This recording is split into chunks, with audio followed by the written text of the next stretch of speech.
Ya, Bapak dan Ibu pimpinan yang hadir, ya. Kemudian seluruh keluarga besar Indofood dan juga Perbudi, serta para hadirin semuanya yang hadir, selamat siang, Namo Buddhaya. Bapak Ibu Saudara, ya, tak kenal maka tak akrab, ya. Nama saya Biku Abijato. Mungkin beberapa dari Bapak Ibu ada yang baru bertemu hari ini, baru melihat, ya. Bapak Ibu Saudara, dan kita berjumpa terkhusus merayakan Waisak di perusahaan Indofood ini. Bapak Ibu Saudara, saya mendapatkan topik yang judulnya adalah kedisiplinan. Dan di suasana Waisak sudah menjadi pakem kalau kita akan membahas kehidupan dari Pangeran Siddhartha mencapai kebuddhaan. Oleh karena itu saya berusaha mencari bagian dari kehidupan Sang Buddha yang benar-benar bisa menjadi inspirasi disiplin untuk kita. Bapak Ibu Saudara, saya diberi waktu 40 menit. Ya. Tapi saya memasang target di pikiran saya 30 menit saja. Kenapa? Supaya speednya sedikit lebih cepat, ya. Tapi karena tidak ada jam Bapak Ibu, jadi saya tidak tahu selesainya jam berapa. Ya. Jadi pakai feeling. Saudara-saudari,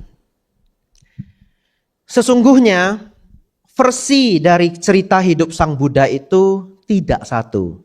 Semoga Anda tidak terkejut dengan apa yang saya sampaikan. Versi dari cerita hidup Sang Buddha itu tidak satu. Kalau Bapak Ibu ke negara lain, kita ke Korea, kita ke Tiongkok, kita ke Jepang, kita ke Thailand, bisa mendapatkan versi yang berbeda-beda. Namun terkhusus hari ini, saya mengambil versi yang paling original. Dalam artian cerita ini bukanlah bagian dari kisah rakyat. Karena setelah Sang Buddha wafat, jarak dari Sang Buddha wafat sampai hari ini itu adalah 2600 tahun. 2600 tahun itu lama sekali. Kalau saudara-saudari ingin tahu itu seberapa lama, kalau Bapak Ibu Saudara yang masih kenal Michael Jackson, belum tentu anak sekarang itu kenal Michael Jackson. Ya, kalau Anda nanya anak umur 9 tahun siapa Michael Jackson, belum tentu loh dia tahu. Mungkin dia taunya Taylor Swift, ya. Kalau saudara-saudari masih kenal Muhammad Ali, anak sekarang itu belum tentu loh kenal Muhammad Ali. Dan itu hanya berjarak beberapa puluh tahun dari kejayaannya mereka. Sedangkan Sang Buddha itu sudah 2500-an tahun. Namun nama kejayaan beliau itu masih terdengar. Tetapi sudah muncul begitu banyak versi cerita. Saudara-saudari, terkhusus siang hari ini, cerita yang akan disampaikan oleh saya itu saya ambil dari kitab tua, bukan kisah rakyat. Bagian dari kitab suci Tripitaka, namanya adalah Bhaya Berawa Sutta Majjhima Nikaya 4. Bapak Ibu tidak perlu hafal, biar saya aja. Ya. Tetapi kenapa saya sampaikan detail? Karena direkam secara online, nanti entah kapan, mungkin 10 tahun lagi, 15 tahun lagi, ada yang putar rekaman ceramah ini, dia bisa cek di Google, MN spasi 4. Jadi kalau kitab suci itu pakem, MN spasi 4, enter keluarnya Bhaya Berawa Sutta. Sepertinya diterjemahkan sampai 20 bahasa, dan ada bahasa Indonesia. Saudara-saudari, saya tidak menyangka. Saya pernah mengajar ini di Klaten, nama wiharanya, ada channelnya di YouTube namanya Wisma Sambodi, dan pelajaran itu 2 jam. Pelajaran itu megang kertas seperti kalau kita masuk sekolah. Dan biasanya cukup membosankan. Tapi yang saya tidak percaya adalah yang nonton ternyata sampai 16.000 orang. Dan saya buat episode kedua, judulnya lain, ambil pelajaran yang lain, yang nonton sampai 44.000 orang. Saya tidak menyangka bahwa ternyata orang yang ingin belajar kitab suci secara serius ternyata masih banyak. Saudara-saudari, pelajaran 2 jam itulah yang akan saya kompres hari ini menjadi 30 menit. Semoga Anda mendapat inspirasi. Begini ceritanya ya. Anda sudah serius ya? Saya tak minum dulu sedikit ya.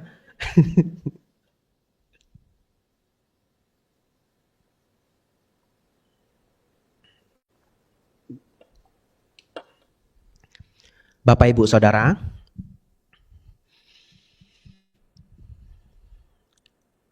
kita flashback sedikit. Sang Buddha lahir di Nepal. Saat ini negaranya Nepal, tempatnya Lumbini. Kalau Bapak Ibu punya waktu, punya kesempatan, saya sangat menyarankan ikut perjalanan ke India. Setiap tahun banyak tour ya yang berangkat pergi ke India. Anda tinggal cocokkan teman aja. Ya, kalau senang dengan grup Theravada, boleh ikut wihara-wihara Theravada. Senang dengan grup Mahayana, ikut tur dari yang dibuat wihara Mahayana. Atau senang dari grup Tantrayana, ikut tur wihara Tantrayana. Anda cocokkan karakter wihara dengan karakter Anda sehingga perjalanan Anda nyaman. Saudara-saudari, Sang Buddha lahir di Kapilawastu dan saya sudah memijakkan kaki saya di sana. Ternyata beliau beneran terkurung. Jadi tembok itu dibuat, diameternya itu atau panjang dari tembok itu adalah 3 km. Temboknya saja. Dan sampai sekarang masih ada, dan itu sudah ditembak oleh satelit oleh UNESCO membuktikan bahwa gedung ini adalah gedung tua. Karena gedung ini sudah berlapis-lapis. Dulunya itu dibuat dari kayu hutan, kemudian beberapa ratus tahun kemudian dipugar oleh Raja Asoka menjadi batu bata. Tetapi rekonstruksi itu terbukti itu adalah konstruksi ribuan tahun yang lalu. Jadi saudara-saudari, beliau benar-benar terkurung di satu kawasan yang pagarnya itu 3 km. Memang kedengarannya cukup luas, tapi kalau terkurung 29 tahun, itu bukan hal yang menyenangkan juga. Ya. Jadi kalau saudara yang senang nonton film-film kerajaan, kadang itu anak-anaknya raja itu kan terkurung di dalam kompleks istana. Nah, mereka kalau iseng-iseng itu ya melihat dari pagar itu kehidupan orang luar seperti apa. Seperti itulah kehidupan Pangeran Siddhartha selama 29 tahun. Kemudian beliau memutuskan untuk keluar dari istana. Inilah start perjuangan beliau. Saudara-saudari, Sang Buddha mencapai penerangan sempurna umur 35. Jadi beliau akan berjuang selama 6 tahun. Mari kita belajar inspirasi apa yang bisa kita dapatkan dari kehidupan beliau. Beliau adalah orang yang sangat cerdas. Hal pertama yang beliau lakukan adalah setelah keluar dari istana, ikut 2 guru spiritual terbaik di tempat itu. Yang pertama adalah Alara Kalama, yang kedua adalah Udaka Ramaputa. Beliau belajar dengan penuh kerendahan hati sampai mendapatkan semua ilmu dari kedua guru tersebut. Setelah itu, beliau menyadari bahwa ini belum final. Cita-cita beliau itu belum tercapai. Sebenarnya apa sih Bante cita-cita beliau? Nanti di bagian sedikit akhir, Anda akan benar-benar paham, oh, ini yang Sang Buddha perjuangkan. Karena saya cukup yakin, ini saya sensor dulu ya. Saya cukup yakin banyak di antara Bapak Ibu Saudara, ketika kita mengatakan Sang Buddha mencapai pencerahan, sebenarnya apa sih yang dicapai? Nah, kalau ditagih pertanyaan, kita buat ujian esai, apa pencerahan yang dicapai oleh Sang Buddha? Pasti ada yang bingung. Nah, ikut pelajaran hari ini sampai habis, mudah-mudahan bingungnya ikut habis. Ya, saudara-saudari, setelah beliau ikut 2 guru ini, beliau merasa belum final, beliau lantas berjuang sendiri. Beliau keluar dari 2 tempat itu, lalu beliau ikut 5 pertapa penyiksa diri. Ini kisah yang sangat legend. Ya, kisah yang sangat legend. Seringnya orang mengambil contoh ini sebagai contoh disiplin. Beliau berjuang menyiksa diri selama bertahun-tahun. Tetapi beliau sendiri mengatakan bahwa itu keliru. Ya, oleh karena itu saya akan tetap menceritakan bagian beliau menyiksa diri. Kenapa sih beliau menyiksa diri?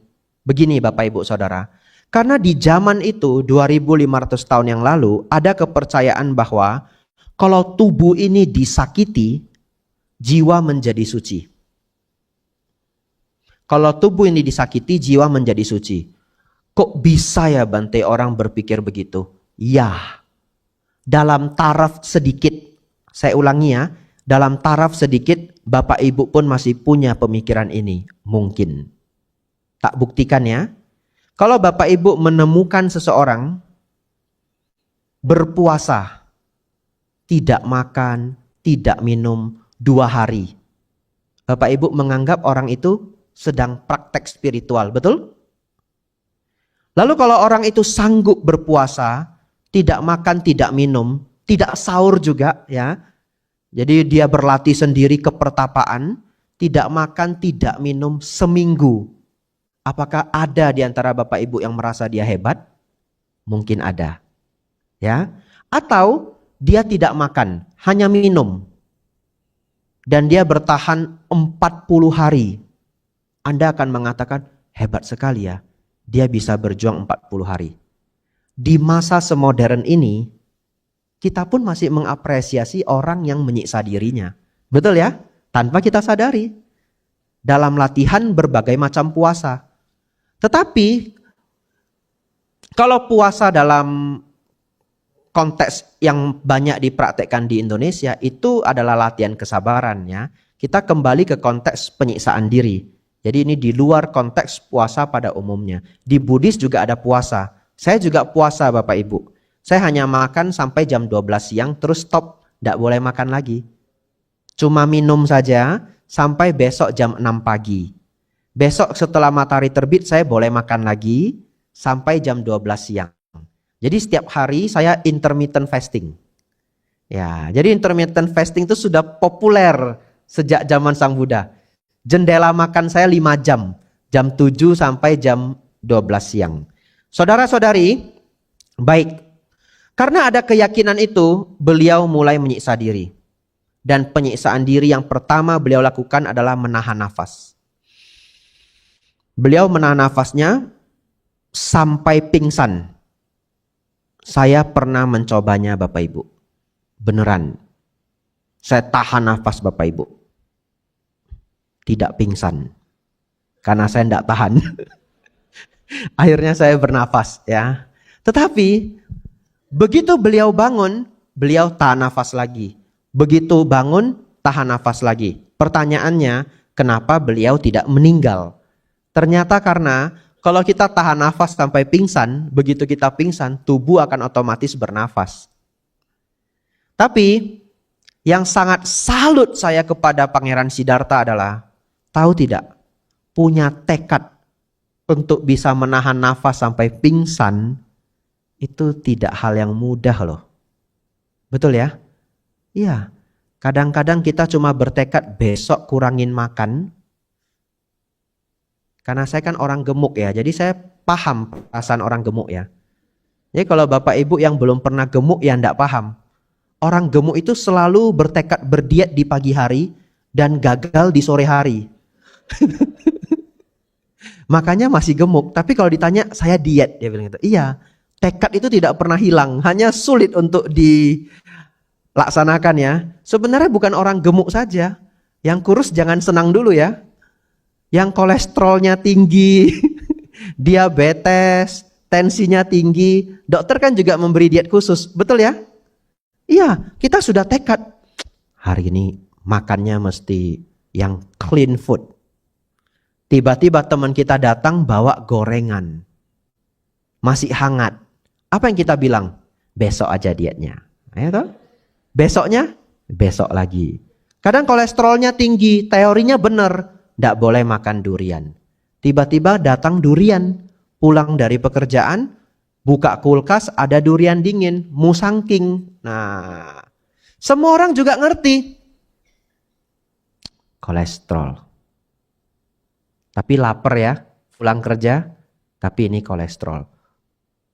Itu terjadi pertarungan antara perasaan dan logika. Ya, dalam psikologi itu disebut pertarungan antara perasaan dan logika. Siapa yang menang Bapak Ibu? Most of the time itu yang menang itu adalah perasaan.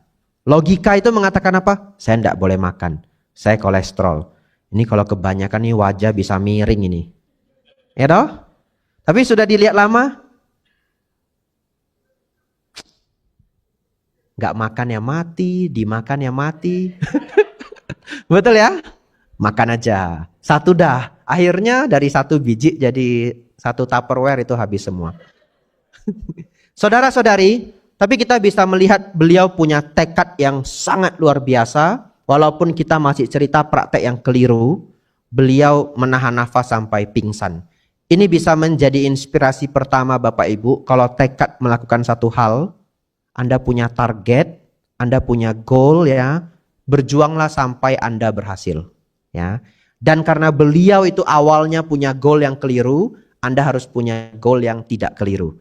Saudara-saudari, praktek lainnya adalah di zaman itu, salah satu praktek yang terkenal adalah ketika tidur, memanjat pohon dulu, kakinya diikat satu, kemudian badannya dijatuhkan ke bawah.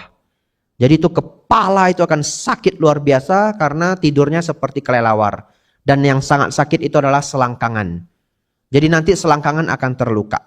Kemudian kadang sudah tidak sanggup memanjat pohon, mereka menyebar duri-duri tanaman yang tajam dan duri-duri batu-batu yang tajam di tanah, kemudian rebahan di atasnya.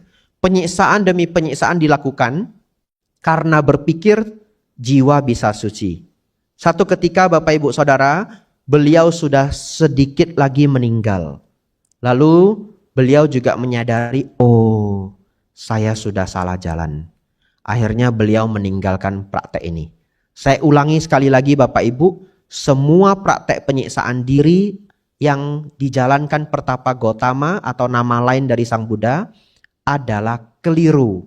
Ya, ini pelajaran pertama kita.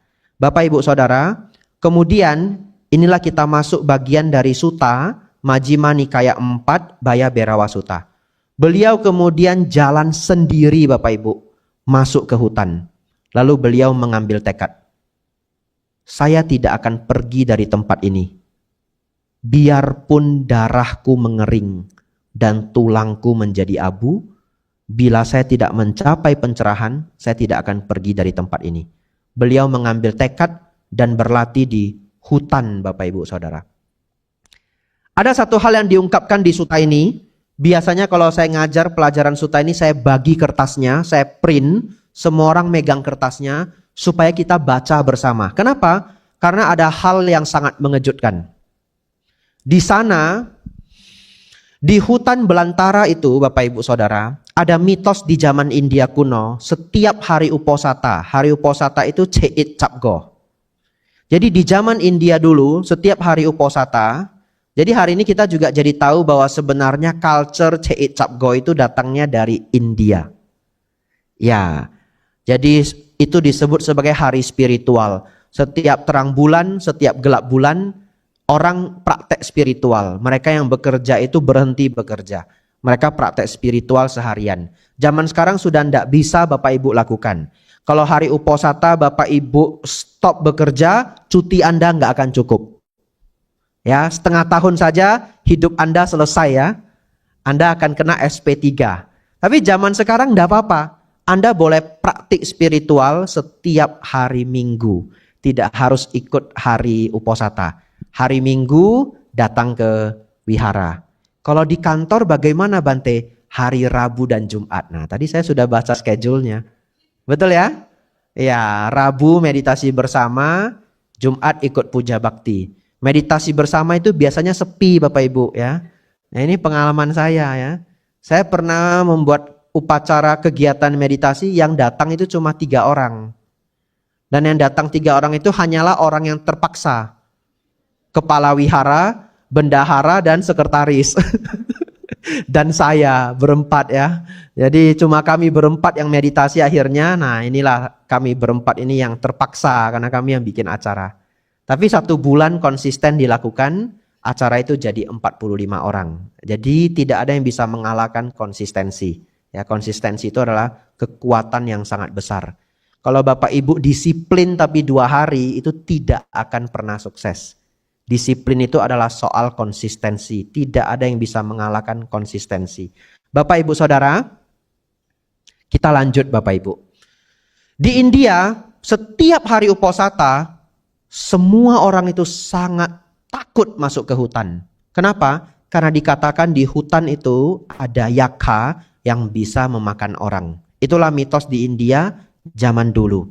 Oleh karena itu Bapak Ibu Saudara, satu ketika Pertapa Gotama, kita panggil Pertapa Gotama karena Sang Buddha belum mencapai pencerahan. Setelah mencapai pencerahan kita panggil Sang Buddha. Kalau belum mencapai pencerahan kita panggil Pertapa Gotama atau Bodhisatta. Itu istilah Bapak Ibu. Saudara-saudari, beliau tinggal di hutan, lalu beliau sengaja berlatih pilih tempat yang paling angker. Yaitu tempat peletakan mayat di hutan. Bukan tempat pembakaran mayat, tempat peletakan mayat. Apa itu? Sampai sekarang di India pun prosesi melepaskan tubuh mati itu banyak cara. Kalau di Indonesia dikubur dan dibakar. Itu yang populer ya. Ada juga yang diletakkan di goa yaitu di Toraja. Di India ada yang dilarung di sungai. Dibungkus kain terus dilarung di sungai. Lalu saudara-saudari, praktek lainnya adalah diletakkan di altar di hutan. Jadi mereka membuat satu altar yang besar, lalu diletakkan saja di sana di hutan. Nanti tubuh mati itu akan dimakan oleh hewan buas. Mungkin di antara banyak sekali prosesi pelepasan tubuh mati, yang paling unik itu adalah di Tibet. Ya, di Tibet itu agak seram Bapak Ibu ya, tapi saya lihat nggak ada anak-anak di sini ya. Kalau di Tibet itu tubuhnya itu dipotong-potong, tubuh mati ya, dipotong-potong, kemudian dibawa di atas tebing untuk dimakan oleh burung pemakan bangkai. Dan kalau burung pemakan bangkai itu mau makan tubuh itu sampai habis, karena burung itu bisa makan tulang, maka keluarganya itu merasa sangat senang. Mereka menganggap itu adalah berkah. Tetapi kalau ada bagian yang tersisa, itu dianggap tidak berkah. Ternyata setelah dipelajari, kalau ada yang tersisa, daging yang tidak dimakan oleh burung itu karena yang meninggal itu kena penyakit yang bahkan burung itu tidak mau makan. Ya, oleh karena itu ilmu pengobatan di Tibet itu menjadi sangat maju karena mereka mencatat setiap yang terjadi di tubuh mati seseorang. Jadi ketika tubuh itu dipotong itu dicatat juga kenapa organnya berubah warna, kenapa tubuhnya seperti ini. Jadi ilmu pengobatan tradisional Tibet itu termasuk yang sangat best. Bapak Ibu Saudara, ketika Pangeran Gotama berlatih di hutan di sana, inilah yang diungkapkan di dalam sutta. Ternyata beliau mengalami ketakutan dan kengerian yang sangat luar biasa. Dan ini jarang diungkap. Kenapa? Karena kita selalu mau melihat Sang Buddha sebagai hero. Ya, kita selalu mau melihat Sang Buddha sebagai hero, sebagai pahlawan, sebagai yang paling luar biasa. Bahkan sepanjang sejarah muncul kisah-kisah rakyat yang menjadi sangat dahsyat kisah hidup beliau. Tapi Bapak Ibu tahu, beliau sebagai guru, beliau benar-benar mengajar dengan sangat humble. Beliau sebagai seorang guru besar tapi beliau mengatakan dulu saya mengalami ketakutan dan kengerian ketika berada di hutan. Beliau benar-benar sangat humble. Tetapi tidak berhenti di sana. Beliau berjuang untuk melenyapkan ketakutannya. Baik Bapak Ibu Saudara, fokus. Kita sudah sampai di setengah perjalanan. Setengah lagi ini adalah pelajaran yang cukup advance. Semoga Anda bisa fokus sampai habis. Karena kita akan bahas pencerahan. Sebenarnya apa itu pencerahan Sang Buddha? Pencerahan Sang Buddha sebenarnya adalah melenyapkan semua bentuk stres. Just like that. Melenyapkan semua bentuk stres. Stres dalam bahasa Pali adalah dukkha. Saya tidak ambil stres dalam bahasa Indonesia. Kita ambil stres dalam bahasa psikologi. Psikologi stres itu artinya tekanan. Stressing dalam bahasa Inggris artinya menekan. Jadi stres dalam bahasa psikologi adalah semua kondisi batin yang tidak nyaman. Bapak, Ibu, Saudara, saya ingin bertanya. Takut itu nyaman apa tidak nyaman? Takut adalah stres dalam psikologi. Sedih nyaman tidak nyaman? Tidak nyaman. Sedih adalah stres dalam psikologi. Kecewa, malu, kesal, marah. Serakah bukan, tapi efek dari serakah, gelisah. Ego bukan stres, tapi efek dari ego. Efek dari ego apa? Ketika Anda malu karena atau merasa tidak dihargai. Betul ya? Kalau Anda merasa tidak dihargai, nyaman atau tidak nyaman? Tidak nyaman. Penyebabnya adalah ego, akibatnya adalah stres. Jadi ego yang tinggi itu memicu stres. Para selebritis yang terkenal, mereka mendapat pujian dalam jumlah yang besar, sehingga standar ego mereka itu tinggi sekali. Bapak Ibu tahu, umumnya selebritis itu sangat tidak kuat menahan kritik. Satu kritikan itu terasa seperti silet yang sangat tajam dibandingkan orang yang bukan selebritis. Kenapa? Orang yang bukan selebritis mah diomong-omongin biar aja. Saya tidak ada yang kenal. Tapi karena sudah terbiasa menerima feedback pujian, wah lagunya luar biasa ya, nyanyinya hebat ya, standar egonya naik. Dan itu natural. Jadi kalau Anda ketemu orang sukses yang sombong, Anda jangan marah. Itu natural. Dia butuh waktu untuk menyadari bahwa ego is the enemy.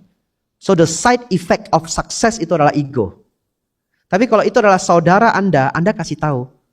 Ya, Anda kasih tahu, nanti kamu sudah sukses, ego bisa ikut naik loh. Kamu harus hati-hati ya. Dan kamu butuh waktu untuk menanggulangi itu. Kalau orangnya senang belajar wisdom, mungkin dia bisa menghadapi itu dalam waktu 6 bulan, 7 bulan. Orang sukses itu egonya naik, tapi kalau dia wise nanti dia humble lagi. Ya, saya sengaja cerita begini karena ini banyak sekali orang sukses. Kalau Anda sudah humble luar biasa, kalau Anda belum humble itu PR Anda. Atau kalau anak Anda belum humble, ya nanti ajari dia. Ya, tapi itu side effect dari kesuksesan. Tidak apa-apa. Anda ketemu orang sukses, egonya tinggi, tidak apa-apa. Ya, Bapak Ibu Saudara, kita lanjut. Kita kan lagi cerita stres ini. Pencerahan itu adalah tidak lagi mengalami stres. Dalam bahasa Pali, lenyapnya duka. Ya, Anda sudah sering dengar bahasa Palinya, tapi Anda tidak berpikir sejauh itu. Jadi Bapak Ibu Saudara, pencapaian arahat itu, seseorang yang disebut Buddha, yang disebut arahat, tidak ada stres sedikit pun. Sekarang begini. Kita sedang di episode di mana Pertapa Gautama mengalami rasa takut. Betul? Berarti masih ada stres. Bagaimana beliau melenyapkan rasa takut ini? Bapak Ibu Saudara, ini tidak ada jam ya. Sisa berapa menit waktu saya?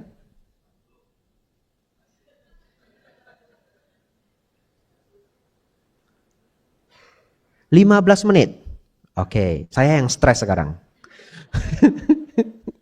Sekarang saya yang stres ya. Baik, kita berjuang habiskan topik ini dalam 15 menit. Bapak Ibu Saudara, saking takutnya beliau, karena beliau juga takut dengan mitos yang ada akan dimakan oleh raksasa, hal pertama yang beliau lakukan adalah menegakkan postur tubuh. Artinya apa? Beliau akan duduk, tidak mau berpindah tempat sampai rasa takut itu lenyap. Setelah rasa takut itu lenyap, beliau berdiri. Begitu berdiri itu rasa takutnya balik lagi. Beliau akan berdiri diam sangat lama sampai rasa takut itu hilang, kemudian beliau berjalan. Sebenarnya saya harus menceritakan ini minimal 40 menit lagi, tapi saya usahakan lah ya 15 menit ya. Akan banyak sekali yang terskip, ya, akan banyak sekali yang terskip, tapi tidak apa-apa. Bapak Ibu Saudara, beliau berjalan sampai rasa takut itu hilang. Setelah itu beliau berbaring, rasa takut itu kembali. Beliau menghadapi rasa takut itu dengan postur tubuh, dan dengan keberanian. Baik, beliau mengatasi sebagian. Sekarang kita masuk ke yang lebih mendalam. Kemudian beliau merenungkan kebaikan-kebaikan beliau. Kebaikan-kebaikan beliau maksudnya sisi positif. Beliau selama ini jadi orang yang jujur. Beliau selama ini mempraktekkan hal-hal yang baik, penuh cinta kasih, tidak pernah malas, penuh konsentrasi, tidak pernah merugikan makhluk lain dan sebagainya, sebagai sumber kekuatan.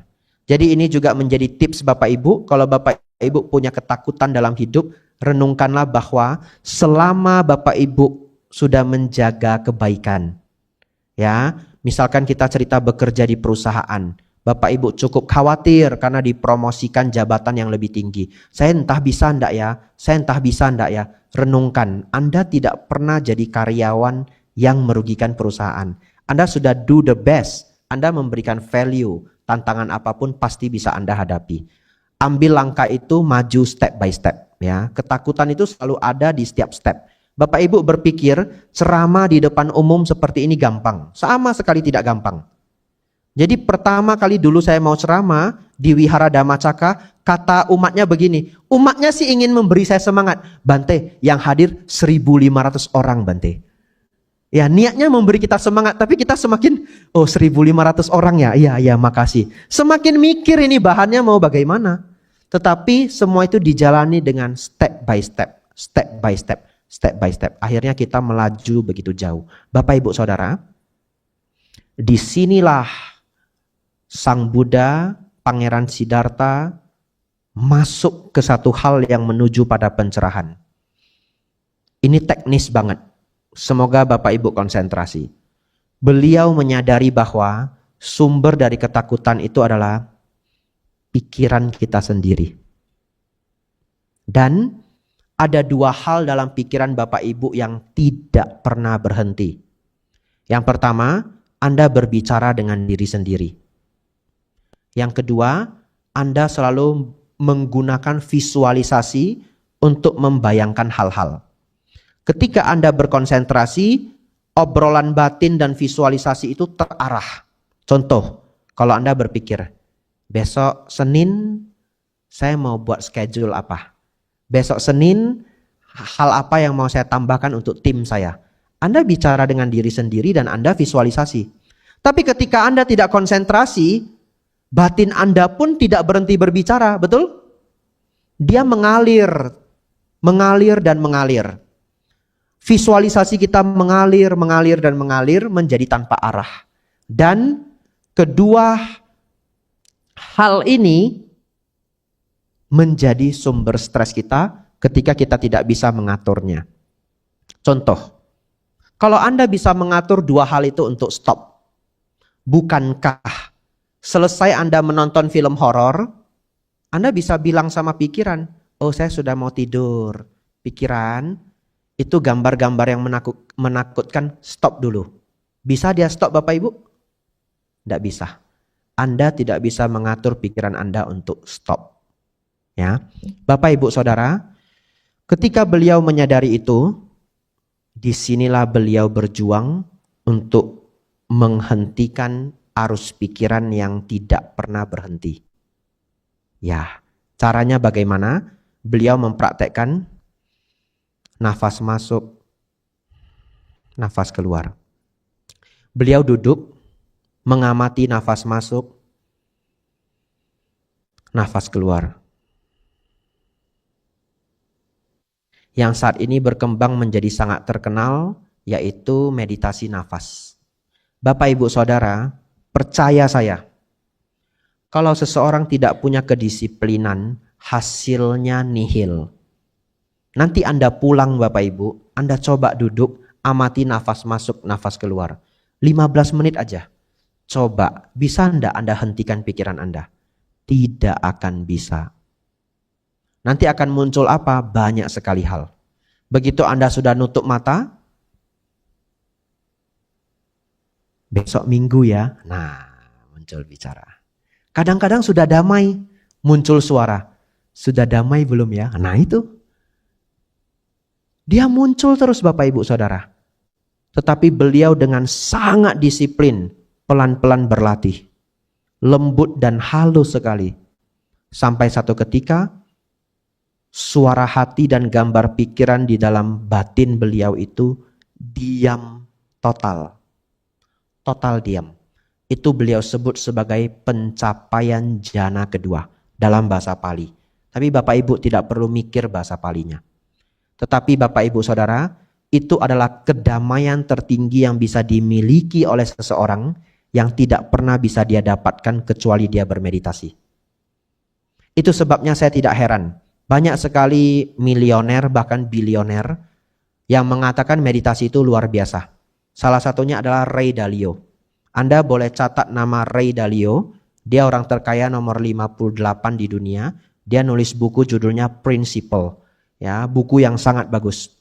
Bapak Ibu Saudara, saat ini dia gembar-gembor di dunia medsos menjelaskan ke orang-orang bahwa berkah terbesar yang dia dapatkan itu adalah belajar meditasi. Ya. Seorang ahli strategis yang sangat luar biasa namanya Robert Greene. Dia adalah ahli strategi untuk beberapa presiden di dunia, tapi dia tidak mau mengungkapkan siapa. Salah satu klien yang dia ungkapkan itu adalah 50 Cent, seorang rapper yang sangat terkenal. Robert Greene itu bukunya sangat terkenal ya. Sebenarnya Bapak Ibu yang kerja di corporate itu boleh baca bukunya ya, 48 Laws of Power ya. Setelah Anda baca buku itu Anda akan berhasil di dunia korporasi dan politik ya. Saya hanya baca buku itu sebagian karena saya tidak punya kepentingan dengan buku itu. Yang saya baca buku lain adalah Mastery. Kalau saya dulu tidak baca buku Mastery, saya mungkin tidak bisa berlatih sejauh ini. Buku Robert Greene itu luar biasa. Mastery itu mengajarkan bahwa kalau Anda ingin menjadi master di satu bidang, musuh Anda adalah kebosanan. Ya. Jadi tidak mungkin Anda tidak melawan kebosanan kalau Anda ingin menjadi master di satu bidang. Karena Anda harus melakukan hal yang sama berulang-ulang. Tetapi ketika Anda sudah menjadi master, kebosanan itu akan hilang, berubah menjadi sesuatu yang lebih menyenangkan. Ya, saudara-saudari, mereka orang-orang besar banyak yang mengatakan bahwa meditasi luar biasa. Kenapa? Karena itu adalah kedamaian yang tidak bisa dibeli dengan uang. Kita kembali ke praktek Pangeran Siddhartha. Bapak Ibu Saudara, setelah beliau melenyapkan semua pikiran yang bocor tadi, pikiran kita kan seperti bocor. Tidak pernah bisa berhenti. Bahkan kalau Bapak Ibu tidur pun muncul bermimpi. Beliau mencapai ketenangan yang sangat mendalam. Waktu saya hampir habis Bapak Ibu. Bahkan bisa dikatakan habis. Tapi saya akan ceritakan judulnya saja. Kan beliau sudah mencapai jana kedua ya. Beliau lanjutkan ke dalam level yang batin yang lebih mendalam. Yang disebut jana ketiga dan jana keempat. Kemudian baru beliau mengembangkan 3 pengetahuan yang disebut tewija. Baik, kita skip bagian itu. Saya berikan bagian terakhir untuk siang hari ini. Bapak Ibu Saudara, karena judul saya adalah kedisiplinan, maka kunci dari kedisiplinan itu adalah konsistensi. Bapak Ibu jangan tergantung pada motivasi. Motivasi manusia itu up and down. Ingat ya, motivasi manusia itu up and down. Kalau Anda mau bekerja nunggu motivasi, Anda tidak akan konsisten. Tapi kalau Anda ingin berhasil di satu bidang, konsistensi adalah kuncinya. Anda melihat Mike Tyson, Anda tahu enggak? Mike Tyson itu bertemu gurunya umur 12 tahun. Umur 16 tahun dia itu world champions. 4 tahun berjuang. Dan itu gila sekali. Dengan tubuh yang cukup kecil dan lawan yang begitu besar, dia itu hanya latihan 4 tahun. Tapi yang orang lain tidak tahu adalah dia setiap hari push up 2.500 kali, sit up 2.500 kali. Ya, kok bisa Bante sebanyak itu? Satu set dia push up 250 kali, 10 set. Saya akan membuat ini menjadi hal yang lebih masuk akal di mata Anda. Teman Anda yang duduk di sini, mungkin ada yang sanggup push up 40 kali. Wajar ya? Dan kalau yang fitness, dia bisa push up 100 kali. Tapi kalau atlet selevel Mike Tyson, 250 kali bukan hal yang aneh. Itu hanya 2,5 kali lipat. Hanya ditambah 10 set. Sit up 250 kali 10 set. Pemain bulu tangkis terbaik di Indonesia, Rudi siapa namanya? Rudi Hartono. Setiap pagi jam 4, bangun, lari 1 jam, baru ke sekolah. Sejak kelas 4 SD. Anda ingin jadi Rudi Hartono? Anda bangun jam 4 pagi, lari 1 jam, sejak kelas 4 SD. Ada satu anak kecil yang bilang ingin jadi Rudi Hartono. Ketika diberitahu kamu harus bangun jam 4, lari 1 jam setiap pagi, setiap hari. Nggak jadi saya katanya. Bapak Ibu Saudara, tidak ada yang bisa mengalahkan konsistensi. Jadi di balik sebuah kedisiplinan, consistency is the key. Anda jangan bergantung pada motivasi, Anda bergantung pada habit.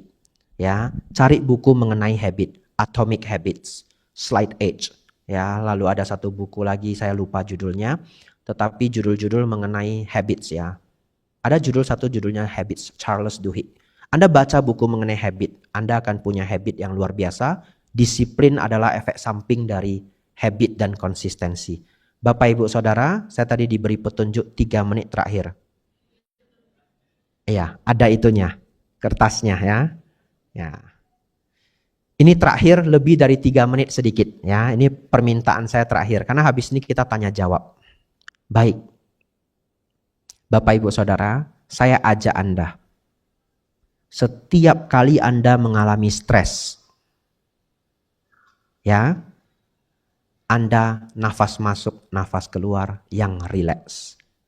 Setiap Anda stres, akan terjadi perubahan fisiologi, jantung berdegup kencang, dan nafas menjadi berat. Anda perhatikan, kalau Anda ketakutan, nafas Anda, kalau Anda marah, nafas Anda, betul? Ya, setiap Anda stres, nafas Anda itu pendek dan berat. Kenapa? Itu sistem biologi tubuh. Anda masuk ke fight and flight system. Tapi Anda harus latihan untuk melawan itu. Caranya, setiap Anda stres, nafasnya rileks dan tenang.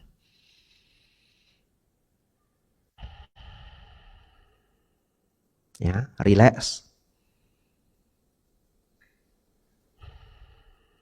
Kalau ritme nafas Anda bisa lebih rileks dan panjang, stres Anda bisa berkurang 30%. 30% itu banyak loh.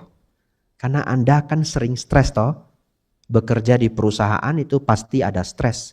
Nah, saya tidak mau stres lagi Bante, ya gabung ikut saya jadi biksu ya. Bapak Ibu Saudara, setiap Anda stres, nafas masuk, nafas keluar. Tidak perlu menutup mata, karena mungkin pimpinan Anda sedang di depan. Oh pas di depan ya, oh ya maaf ya kebetulan ya. Atau mungkin klien Anda sedang di depan, pelanggan Anda sedang di depan ya. Anda ketemu Anda jadi marketing. Kalau marketing bos Anda 2, bos di kantor dan bos di lapangan ya.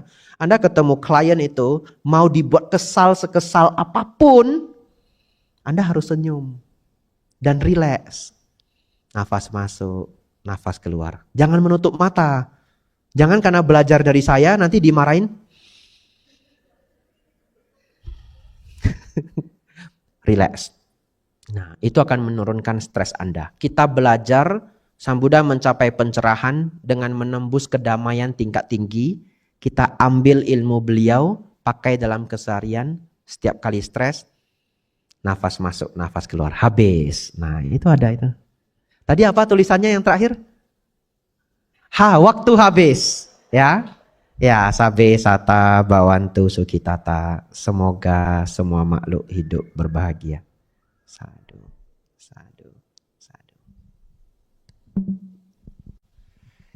Aduh, mau buka tanya jawab, waktunya tinggal dikit. Kasih kesempatan satu aja deh. Satu. Siapa yang mau bertanya? Ya, Oke. Ada di tengah. Sudah ada. Namo Buddhaya Bante. Namo Buddhaya. Terima kasih atas sharingnya. Saya ingin bertanya Bante. Intinya tadi saya nangkap, mohon dikoreksi kalau salah, adalah konsistensi. Jadi bagaimana kita membuat kita ini bisa di jalan konsistensi terus Bante. Karena kan tadi untuk menjadi master adalah lawannya kebosanan.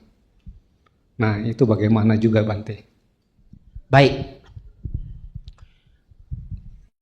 Bapak Ibu Saudara, ini bagus sekali pertanyaannya. Jadi saya bisa rekap apa yang saya sampaikan tadi ya, karena sedikit ngawang. Yang kita pelajari siang hari ini yang pertama adalah goal yang benar. Karena di awal Sang Buddha punya goal yang salah, beliau menyiksa diri, beliau punya goal yang benar. Kalau kita sudah punya goal yang benar, maka kita disiplin dan konsisten. Ya, dan itu akan membawa hasil yang sangat luar biasa. Beliau akhirnya menaklukkan semua bentuk stres, beliau mencapai pencerahan dan beliau berhasil. Baik, pertanyaannya adalah bagaimana Bante agar kita bisa menjadi konsisten? Menjadi konsisten itu belajar membangun kebiasaan yang baik. Nah, salah satu caranya adalah kalau kita punya tugas yang besar, kita bagi menjadi bagian-bagian kecil. Sehingga tugas besar itu tidak kelihatan terlalu berat. Nah, setelah kita